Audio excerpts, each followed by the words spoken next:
Синус 2 альфаның формуласы, қосбұрыштың формуласы бізде 2 синус альфа көбейту косинус альфа.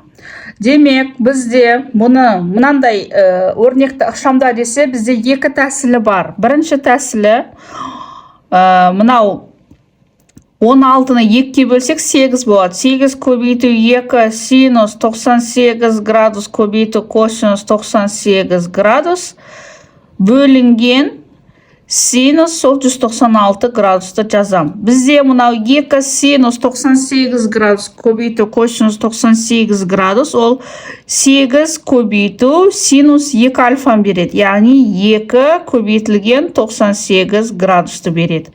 Яғни мынау формула кеп жатыр. Мынау 2 синус 98 градус косинус 98 градус, ол синус 2 альфаға келіп жатыр. Альфаның орнында бізде 98 градус болып тұр. Сонымен синус бөлімін жазамыз. Синус 196 градуста 2-ні 98-ге көбесек, жақшаны бізде жақшада шығады 8 синус 196 градус. Синус 196 градус бөлімін жазсақ, синус 196 градус қысқаратта жауабы 8 қалады.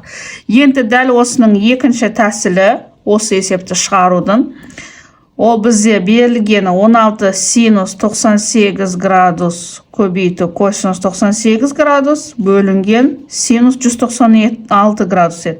Біз синус 196 градусты жазамыз. Алымын қалай бар сол күйінде жазамыз. Ал бөлімін біз формулаға саламыз. Сонда 196-ны 2-ке бөлсек 98 шығады. Формула бойынша 2 еселенген синус альфаның орнында 98 градус көбейту косинус 98 градус болады. Сонда бізде мынау береді. Мынаны, яғни синус 196 градус дегеніміз 2 синус 98 градус көбейту косинус 98 градус.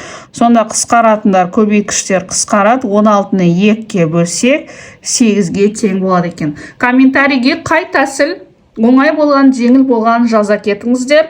Біз мынау формуланы қолдандық. Видео пайдалы болса, подписаться бас.